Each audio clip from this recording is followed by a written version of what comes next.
Bonjour et bienvenue. Aujourd'hui, je voudrais vous dire un mot de John Aaron. John Aaron est une légende vivante à la NASA. Et non pas à cause des missions Apollo 11 ou Apollo 13, à cause de la mission Apollo 12. Mais qu'est-ce qui fait que ce contrôleur de vol a reçu à l'époque de ses collègues cette distinction extraordinaire, ce compliment suprême qui est The Steely-Eyed Missile Man, l'homme missile au regard d'acier? Une personne peut faire la différence entre l'échec et le succès. En l'occurrence, c'est la présence d'esprit de John Aaron, à un moment critique de la mission Apollo 12, qui a permis à celle-ci d'aller jusqu'à la Lune. Pourquoi? Comment? Dans quelles circonstances? Découvrons-le ensemble.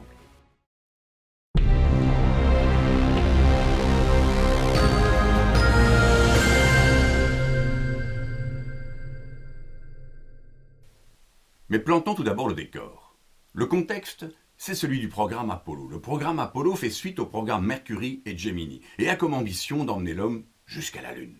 Il s'étend des années 1961 à 1972, 1972 pour nos amis français, et voit plusieurs missions se succéder jusqu'à ce fameux jour de 21 juillet 1969 qui verra, avec Apollo 11, Neil Armstrong et Buzz Aldrin mettre pour la première fois le pied sur la Lune.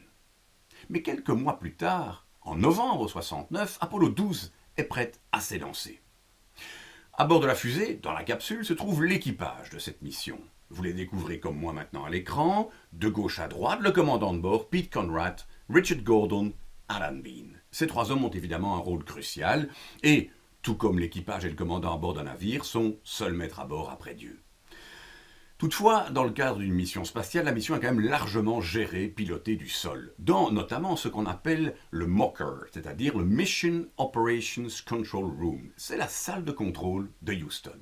Salle de contrôle où plusieurs équipes de contrôleurs de vol se succèdent toutes les 6 heures afin d'assurer une gestion continue de la mission.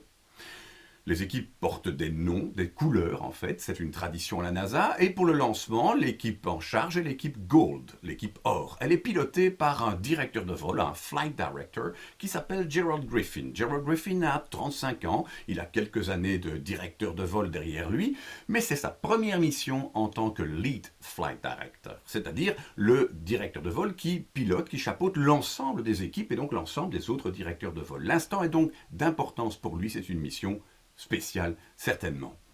Dans son équipe de contrôleurs de vol se trouve une des fonctions, est le ECOM. Le ECOM, c'est le Electronic Environment and Consumables Manager. C'est la personne en charge de différents systèmes électriques et des consommables à bord du vaisseau spatial. En l'occurrence, dans son équipe, cette fonction est remplie par une personne qui s'appelle John Aaron. John Aaron a 26 ans et a déjà quelques années d'expérience derrière lui aussi. Et pour lui aussi, c'est une mission qui, comme les précédentes, devrait se dérouler sans anicroche. Ça ne va pas tout à fait se dérouler comme prévu. Et donc, en ce 14 novembre 1969, le lancement d'Apollo 12 va avoir lieu, comme les lancements précédents. Un détail près néanmoins, parce que le temps est à l'orage. Bon, on le voit d'ailleurs ici, Nixon se rend sur place pour assister en personne au lancement et il est là sous une pluie diluvienne. Bon, c'est pas parce qu'il pleut qu'on va postposer le lancement, d'autant qu'il faut respecter ce qu'on appelle une fenêtre de tir, un window, le temps, la lune est au bon endroit, la Terre est au bon endroit, c'est maintenant qu'il faut lancer. Et donc à 16h22, cette gigantesque fusée Saturne V s'élance vers le ciel. Alors c'est un prodige de technologie, la fusée Saturne V. Elle contient pas moins de 10 millions de composants. Elle fait 110 mètres de haut, pèse 3038 tonnes. Composée de plusieurs étages, chacun d'eux a une mission particulière. En l'occurrence, pour le lancement, c'est l'étage numéro 1, le S1C, construit par Boeing, qui va développer une puissance de 3500 tonnes de poussée par ses 5 moteurs F1. D'ailleurs, les vibrations engendrées par un tel lancement sont perceptibles à 80 km à la ronde. Donc c'est quelque chose d'extraordinaire, comme vous pouvez le voir là maintenant, à l'instant. Mais tout d'un coup, après 36 secondes de vol, un gigantesque éclair frappe cette fusée Saturne V. Alors ça crée un certain nombre de dysfonctionnements. 3 piles à combustible, les fuel cells, vont tomber en rade à ce moment-là, quelques autres instruments électriques. Et que se passe-t-il? Eh bien, après 16 secondes de plus, soit après 52 secondes de vol, un deuxième éclair va frapper cette fusée Saturne V. Alors là, ce qui va se passer, c'est qu'ils perdent toute la télémétrie, tous les systèmes tombent en rade, et on les entend, les astronautes vont dire, et ils vont nous dire, nous avons perdu la plateforme. La plateforme, c'est l'ensemble des systèmes. Il n'y a plus de guidage, plus de télémétrie. Comment continuer une mission dans ces conditions? Alors, au sol, que se passe-t-il? Eh bien, pas de panique. Hein. Ce sont des professionnels, nous avons un problème, nous allons le résoudre. Pas de panique, un peu de stress quand même. Surtout dans le chef du directeur de vol, Gerald Griffin, parce que Gerald Griffin peut encore prendre une décision. Il peut décider d'annuler la mission. Alors que se passe-t-il? Il a poussé sur un bouton, donné un ordre, et que va-t-il se passer? Une fusée d'éjection, une tour d'éjection qui se trouve au sommet de la fusée Saturne V, on la voit ici, peut tirer la capsule dans laquelle se trouvent les astronautes, et on récupère les astronautes avec des parachutes. Le reste de la fusée est envoyé un petit peu ailleurs, et on la fait exploser. Tout ça est possible, mais il y a des conséquences. D'abord, 3 vies sont en danger. Ensuite, une mission spatiale, ça coûte 375 millions, 375 millions de dollars de l'époque, soit près d'1 milliard aujourd'hui, et le monde entier est en train de regarder ça. Alors, question image de marque et réputation de la NASA, il y aurait à redire. De plus, ce qui vient se rajouter sur les épaules de Gerald Griffin, c'est qu'il n'a qu'une minute pour prendre cette décision. 60 secondes. Pourquoi? Dans 60 secondes, la fusée est trop loin, on ne peut plus le faire. Que va-t-il faire durant ces 60 secondes? Il ne fait rien. Il attend. Il attend le retour de ces experts qu'on voit au travail ici. C'est maintenant qu'ils vont récolter le fruit de tout ce qu'ils ont appris à créer et à travailler ensemble. L'ensemble des simulations, des exercices, tout cela va payer maintenant. Ce n'est pas le moment de créer une commission avec une sous-commission qui rendra ses réponses dans 6 mois. C'est trop tard tout ça. C'est là maintenant que ça va se passer. Et au premier rang, en première ligne, se trouve le ICOM. Il s'occupe des systèmes électriques, ce sont les premiers qui ont été impactés par l'éclair, les 2 éclairs qui ont frappé la fusée. Et donc vous voyez des images, ces 2 éclairs après ont touché le sol et sont passés par les tours de lancement. John Aaron regarde ces écrans et voit les signaux qui clignotent un peu dans tous les sens, on les voit là, et il essaye d'analyser ces données et de retrouver un schéma. Alors je dis retrouver parce qu'il en est sûr. Cette disposition, cette situation, il l'a déjà vue avant. Mais où, quand, dans quelles circonstances? Alors il cherche, et il trouve. Il se rappelle, durant une simulation qui a eu lieu 1 an avant, j'ai vu ce cas de figure. Et qu'est-ce qu'on a fait pour s'en sortir? Alors il cherche encore, et il trouve. Alors il va appeler le directeur de vol, ils ont un canal de radio interne, il va l'appeler en disant « ICOM to flight, go ICOM, qu'est-ce que tu vas me dire ?» Et il va répondre ceci. Et qu'est-ce qu'il dit là? Tout simplement, une seule commande, il va dire, moi je pense qu'il faut basculer le système SCE to AUX. SCE, ça veut dire Signal Conditioning Electronic. Et faire basculer ce système vers auxiliaire. Et quand il dit ça sur le canal interne, donc tout le monde l'entend, ça fait l'effet d'une bombe. Pourquoi? Ce système auxiliaire, ce système secondaire n'est utilisé par personne. C'est un truc qu'on a imaginé peut-être il y a 10 ans, au cas où, etc. Mais personne ne l'a jamais utilisé. Alors, de quoi s'agit-il? Ça, c'est juste pour l'information, c'est une boîte de traduction, si on veut, qui traduit les systèmes des différents senseurs de la fusée et du vaisseau spatial en signaux qui peuvent être utilisés par les systèmes de télémétrie. Bon, ça fonctionne normalement. Mais le basculer vers le système auxiliaire permet à cette boîte de fonctionner même quand on est en basse tension, sinon elle se désactive sous basse tension. Or, c'est bien ce qui vient de se passer, il n'y a plus assez de tension. Et donc, basculer sur auxiliaire pourrait, dans l'esprit de John Aaron, résoudre le problème. Il propose ça à son patron, à Gerald Griffin, qui là est tellement surpris, il dit, il réfléchit quelques secondes, il n'y en a pas beaucoup à disposition, et puis il dit, ok John, on va faire comme tu proposes. Et il demande à l'officier de communication, le CAPCOM, Capsule Communicator, de transmettre cette information aux astronautes. Et là, c'est la stupeur. Quand on va transmettre ça aux astronautes, le commandant de bord, Pete Conrad, va dire ceci. What the hell is that? Mais de quoi est-ce que vous parlez? Qu'est-ce que c'est que ce truc? Ils n'ont aucune idée. Et donc là, il faut prendre action. Et heureusement, un des astronautes, au bout d'un moment, va se rappeler. Alan Bean se dit « ça je sais ce que c'est ». Et comment est-ce qu'il s'en rappelle? Il a lui aussi participé à cette simulation il y a un an. Et donc se rappelle la position du bouton, qui est un des innombrables boutons. Vous les voyez ici, vous voyez un tableau de bord de l'ensemble des boutons qui sont à disposition dans la capsule. Il y en a des dizaines et des dizaines. Il y en a un là, perdu, le voilà, obscur. Et c'est celui-là qui va être utilisé. Alors, on désactive le système, on le passe en auxiliaire, les systèmes se rebootent, et effectivement, toute la plateforme revient à niveau, et Apollo 12 peut continuer sa mission. Apollo 12 va jusqu'à la Lune, on ramasse des rochers, Apollo 12 revient sur la Terre, et dans les bouquins d'histoire, Apollo 12 est un succès. Pas mal. Une personne a fait la différence entre l'échec et le succès. Alors, c'est ce qui lui a valu, dans la foulée, les commentaires de ses collègues qui lui ont décerné ce compliment extraordinaire, et c'est un compliment que vous retrouverez facilement sur Internet, toujours associé d'ailleurs à John Aaron, qui en est le porteur le plus célèbre de Steely-Eyed Missile Man, l'homme missile au regard d'acier. Et pour terminer sur une note de bonne humeur, dirons-nous, c'est vraiment le cas, qu'est-ce qui s'est passé ensuite? Apollo 12, après l'incident, a pu continuer, et jusqu'à sa mise en orbite autour de la Terre, avant de partir vers la Lune, le commandant de bord, Pete Conrad, n'a pas arrêté de rire, tellement il était bien sûr soulagé et heureux. Vous l'entendez pour l'instant. Nous nous retrouvons dans un instant pour quelques enseignements que nous pouvons tirer de cette histoire.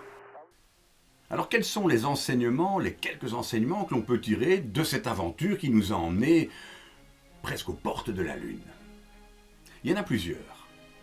La première, c'est, rappelons-nous ce moment où on a dit, mais au fond, c'est pas le moment de créer une commission, puis une sous-commission, d'en avoir les résultats 6 mois plus tard, c'est maintenant, c'est dans la minute qu'il faut pouvoir prendre action. Et ça nous montre à suffisance qu'il est important pour une organisation de se construire en fonction de ce que l'on attend d'elle, du délivrable attendu. Ça change évidemment avec les besoins changeants des clients. Donc on est en constante mutation. Que doit-on faire? Comment doit-on se construire pour pouvoir livrer ce qui est attendu?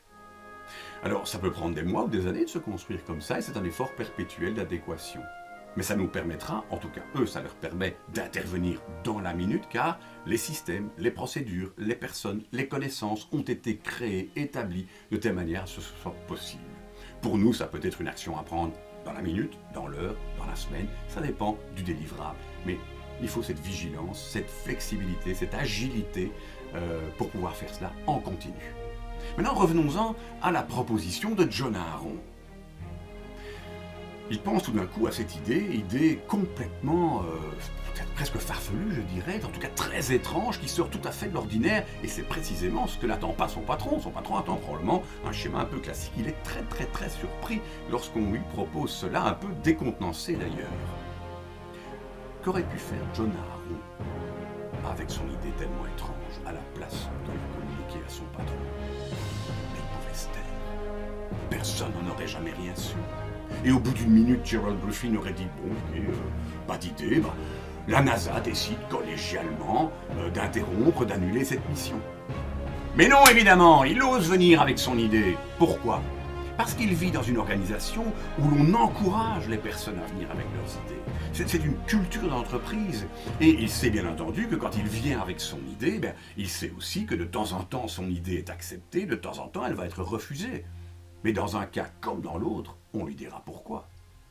Et donc, si nous pouvons, dans notre organisation, dans notre club sportif, culturel, dans notre famille, encourager les idées, les initiatives, imaginez le potentiel de créativité et d'innovation que ça va dégager. Parce que les idées viendront de qui? Mais de ceux qui font le travail tous les jours. Ce sont les experts, personne ne le connaît mieux qu'eux.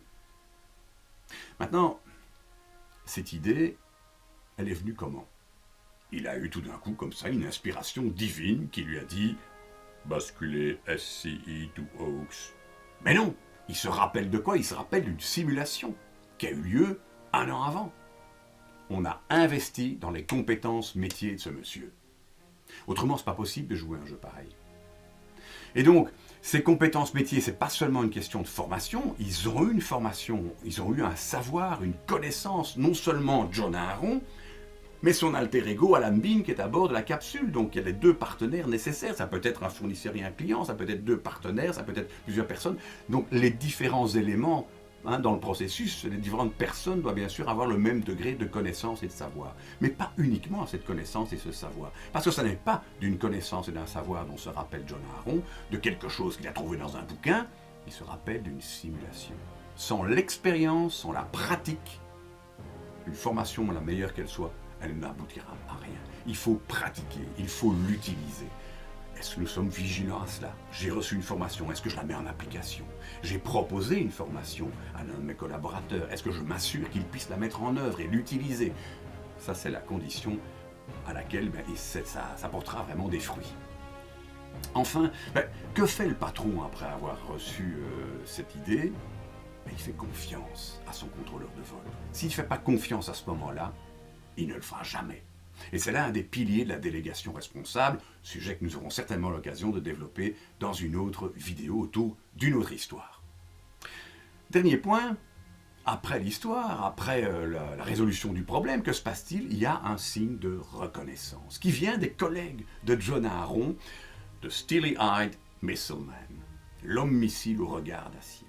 Et c'est le titre dont s'enorgueillit le plus John Aaron encore aujourd'hui. Des dizaines d'années après, lorsqu'on donne des interviews, c'est vraiment ce qu'il a le plus touché et ce par quoi il est le plus connu d'ailleurs. Il suffit de faire quelques recherches sur Internet pour s'en rendre compte. Donc, de l'importance pour nous de manifester notre reconnaissance quand quelqu'un fait bien les choses. Ce quelqu'un, ça peut être un collaborateur, ça peut être mes collègues, ça peut être mon patron, ça peut être un fournisseur, un client, un ami, un conjoint, de la famille, qui que ce soit. Exprimons notre reconnaissance. Nous arrivons à la fin de cette vidéo et j'espère qu'elle vous a plu. Si c'est le cas, n'hésitez pas à le manifester en cliquant sur le like que vous voyez ici en dessous. Par ailleurs, l'histoire de John Aaron que nous venons d'entendre dans le cadre de cette mission Apollo 12 se retrouve reprise dans un album qui lui s'appelle Apollo 13. Album que j'ai eu l'occasion d'écrire et qui contient finalement les grandes balises de cette conquête de la Lune extraordinaire, se focalisant davantage sur la mission Apollo 13. L'album contient une BD de 36 pages, hyper réaliste, suivie d'une 50aine de pages de chemin de l'excellence qui décrivent donc un petit peu comme on l'a eu avec John Aaron, quelques enseignements, des choses qu'on peut apprendre de tout cela. Si vous souhaitez en savoir plus sur cet album, ou éventuellement l'acquérir, n'hésitez pas à cliquer dessus maintenant. À propos de clics, vous pouvez également cliquer sur le logo qui se trouve ici et qui vous emmènera sur notre site internet. Par ailleurs, pour être sûr de ne rien rater au niveau des vidéos qui seront produites, puisque bien d'autres vont suivre, abonnez-vous. Et si vous voulez nous soutenir pour pouvoir produire ces vidéos futures, rendez-vous sur la plateforme Tipeee qui vous est proposée également. Ayant dit tout cela, il me reste à vous souhaiter une excellente journée. Merci et à bientôt.